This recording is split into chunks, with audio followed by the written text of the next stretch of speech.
منصور دوانقی نے رات کا وقت تھا، امام جعفر صادق کے گھر کو آگ لگوا دی۔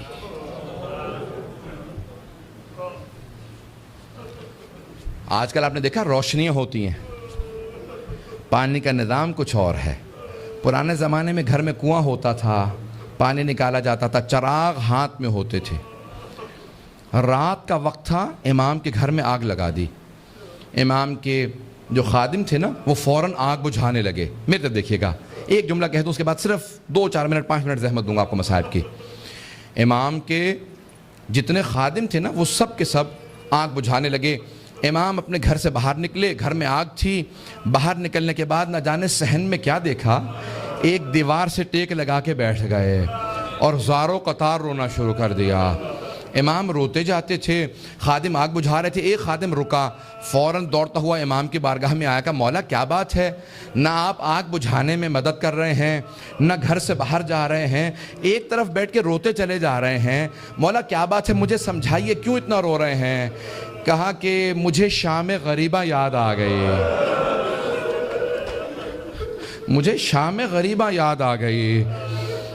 کہا مولا اس وقت شام غریبہ کیوں یاد آئی ہے؟ مولا نے اپنے خادم کو مخاطب کر کے کہا تو دیکھ رہا ہے میری بیٹیاں سر پہ برقعے سنبھالے، کبھی صحن میں اس طرف سے ادھر جاتی ہیں، کبھی ادھر سے ادھر جاتی ہیں، کتنی پریشان ہیں۔ جب میں نے اپنی بیٹیوں کو صحن میں دوڑتے دیکھا مجھے میری پھپھیاں یاد آ گئیں۔ کہا مولا کیوں؟ کہا نہ میرے جد حسین سر پہ موجود تھے، نہ میرے چچا عباس موجود تھے، نہ علی اکبر سنبھالنے کے لیے تھے، نہ قاسم، اور سید سجاد میرے دادا بیمار پڑے تھے۔ جب خیموں میں آگ لگی ہر بی بی تڑپنے لگی، کبھی اس خیمے سے اس خیمے میں، کبھی اس خیمے سے اس خیمے میں۔ کہا جب ایک مرتبہ سارے خیمے جل گئے، امام سجاد کے خیمے میں آئے، مولانا پیش کر چکے، میں شام غریبہ نہیں پڑھوں گا۔ کہا مجھے شام غریبہ یاد آ گئی۔ عزیزان گرامی میں صرف 2 روایات پیش کرنا چاہ رہا تھا۔ پہلے مولا نے کہا مجھے شام غریبہ یاد آ گئی۔ دوسرے جب ایک مرتبہ عاشور کا دن تھا، امام کے گھر کے اندر عجیب و غریب عالم ہے، امام بیٹھ کے رو رہے ہیں، اتنے میں کچھ شیعہ آئے۔ کہا مولا کیا بات ہے اتنے محزون ہیں؟ کہا حکومت اعلان نہیں کرتی آج عاشورہ ہے، میرے جد حسین کی مجلس کا دن ہے۔ وہ جو شیعہ آئے تھے ان میں سے ایک نے کہا کہ مولا آپ کو مجلس کریں گے؟ امام نے کہا ہاں۔ کہا تمہارے بابا مرثیہ کہہ دیا کرتے تھے، اشعار کہتے تھے، تم بھی شعر کہتے ہو؟ کہا ہاں مولا۔ کہا میرے جد حسین کی شان میں کوئی شعر کہا ہے؟ کہا جی مولا۔ کہا ذرا کچھ مصائب کے اشعار سنا دو، آپ بھی دوڑے پڑتے ہیں نا۔ امام نے کہا ہاں ذرا کوئی مصائب کا بند سنا دے۔ کھڑا ہوا پڑھنا چاہتا تھا، امام نے کہا رک جا ابھی نہ پڑھنا۔ ایک مرتبہ ایک امام نے خادم سے کہا ذرا یہاں پردہ کھینچ دے۔ پردہ کھینچا گیا۔ امام نے خادمہ کو آوازی ذرا میری ماں سے کہنا مجلس میں آ جائے۔ امام کی والدہ کا نام جانتے ہیں نا سب، حضرت ام فروا، سب جانتے تھے امام کی والدہ حضرت ام فروا ہیں۔ امام نے خادمہ کو آواز میری ماں سے کہہ دے میرے جد کی مجلس ہو رہی ہے، مجلس میں آ جائیں، میری بیٹیوں کو آواز دے دو، میری بہنوں کو بلا دو۔ سب پردے کے پیچھے آ کے بیٹھ گئے۔ امام نے کہا اب مصائب شروع کر دے۔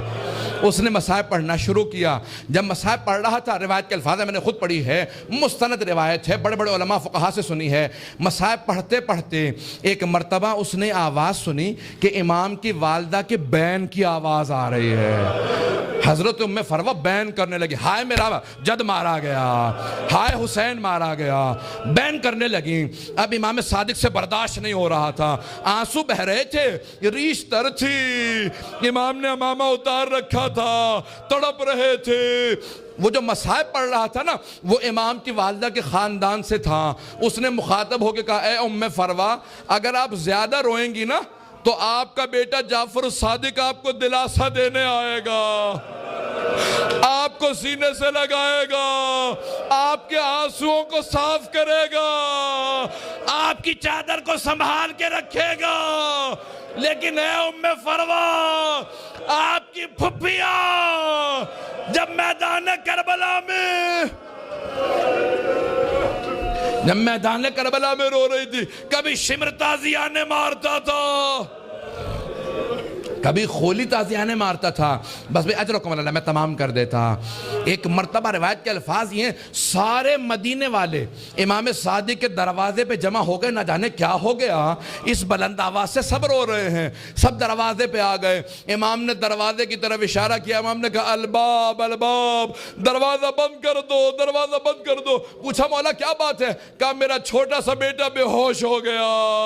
کسی نے پوچھا یہ کون سا بیٹا؟ کہا موسیٰ کاظم۔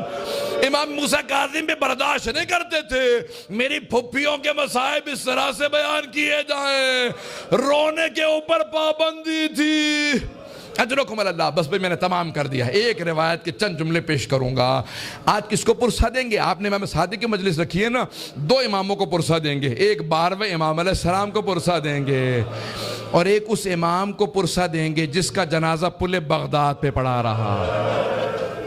امام زمانہ کہتے ہیں میرا سلام و میرے جد موسیٰ کاظم پہ، کہ جس کا جنازہ اٹھانے کے لیے 4 مزدوروں کو پیسے دیے گئے، 4 مزدوروں نے پیسے لیے، جنازہ اٹھایا۔ کہا 5واں ان کے سامنے چلتا جاتا تھا اور نعرہ لگاتا جاتا تھا، ماتا امام الرفضہ، رافضیوں کا امام مر گیا۔ کہا جب پل بغداد میں دھوپ میں لاشا پڑا تھا، امام رضا پہنچے، کہا ہٹ جاؤ میرے غریب بابا کے لاشے پہ، میں مدینے سے آیا ہوں۔ آج ذرا مل کے کہیں گے اے مولا آپ کو پرسہ دینے آئے، کس کا؟ صادق آل محمد آپ کے بابا کا۔ پیش کروں؟ آخری جملے سن لیجئے بس بھئی۔ منصور دوانقی ملعون نے امام کو زہر بھیجوایا۔ کیسے دلوایا؟ جب ایک مرتبہ سادات حسنی کو گرفتار کرنے لگے، 60 سے زیادہ ایک مرتبہ سادات کو گرفتار کیا، امام کے کان میں آواز پڑی، محلہ بنی ہاشم اکٹھے تھا نا، سارے بنی ہاشم اکٹھے رہتے تھے، امام کے کانوں میں آواز گئی، کہا ارے ان سادات حسنی پہ اتنے پہلے ظلم ہو چکے ہیں، دوبارہ انہیں قید کیوں کیا جا رہا ہے؟ امام اپنے گھر سے باہر نکلے، سر پہ امامہ نہیں تھا، پاؤں میں نالین نہیں تھے، بڑی تیزی سے آگے بڑھتے ہوئے امام نے روکنا شروع کیا، کہا رک جاؤ۔ سب کے ہاتھوں میں زنجیریں تھی، پاؤں میں بیڑیاں، بنی عباس کی فوج تھی، سب کو دستگیر کر کے گرفتار کر کے لے جا رہی تھی۔ امام نے کہا رک جاؤ، امام حسن مجتبیٰ کی نسل پہ بڑے ظلم ہوئے ہیں۔ ایک مرتبہ کسی ملعون نے ایک تازیانہ اٹھایا، تازیانہ اٹھانا تھا، امام کی پشت پہ تازیانہ مارا، امام کا کرتا چاک کیا اور دوبارہ 2-3 تازیانے مارے، امام زمین پہ آئے۔ اس وقت امام بزرگ تھے، بس میں اس سے زیادہ نہیں پڑھ سکتا۔ امام نے پلٹ کے ایک مرتبہ ایک جملہ کہا کہ ہم نہیں چاہتے ہمارے جد کے حرم میں خون بہایا جائے، اس لیے ہم اپنے شیعوں کو جنگ کی اجازت نہیں دیتے، تم اس بات کا ناجائز فائدہ اٹھاتے ہو۔ ایک مرتبہ کسی نے کسی تازیانے کے اندر زہر ملایا، بس امام کا جو زخم تھا اسی زخم کے اوپر تازیانہ لگا، امام نے آواز دی مجھے میرے گھر واپس لے جاؤ۔ ایک مرتبہ سارے بیٹوں نے اٹھایا، امام کو گھر لے گئے۔ اب میرے طرف دیکھیے گا، میں آخری جملہ پیش کر رہا ہوں، میں نے مصائب تمام کر دیا۔ مولا آپ کے بیٹے آپ کو اٹھا کے گھر لے آئے، ایک بیٹا بار بار رخسار پہ رخسار کو رکھتا تھا، بار بار کہتا تھا میرے بابا کو پانی پلا دو ذرا، مولا کربلا میں آ کے دیکھے۔ ایک 72 کے لاشیں اٹھا کے لانے والا بھوکا پیاسا ذوالجناح کی پشت سے زمین پہ آ رہا ہے۔ الا لعنت اللہ علی القوم الظالمین وسیعلم الذین ظلموا ای منقلب ینقلبون۔ بس بھی وقت نہیں تھا کہ میں تفصیل سے پیش کرتا، ہاتھوں کو بلند کریں گے، 2 جملے دعا کے پیش کروں گا۔ پروردگارا، واسطہ امام جعفر الصادق کے اس تابوت کا بڑی تعظیم سے اٹھایا گیا، ہزاروں کا مجمع تھا، سب کاندھا دینا چاہتے تھے، ہاتھوں پہ تابوت چل رہا تھا کہ ایک مرتبہ جنت البقیع تک پہنچا۔ امام موسیٰ کاظم علیہ السلام نے بڑی تعظیم سے شان و شوکت سے کہا ہٹ جاؤ، میرے دادا کے پہلو میں میرے بابا کی قبر کو تیار کرنا۔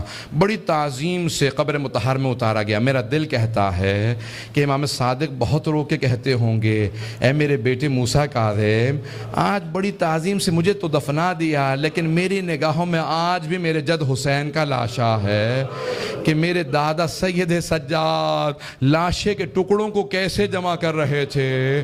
پروردگارہ، سید الشہداء کی عظمتوں کا واسطہ، امام صادق کی عظمتوں کا واسطہ، دنیا میں امام زمانہ کا ظہور میں تعجیل فرما، ظلم کا خاتمہ فرما، داعش کو طالبان کو غارت فرما، آل سعود کو آل یہود کو غارت فرما، مومنین کی حفاظت فرما۔ ربنا تقبل منا انک انت السمیع العلیم بحق محمد وآلہ الطیبین الطاہرین المعصومین۔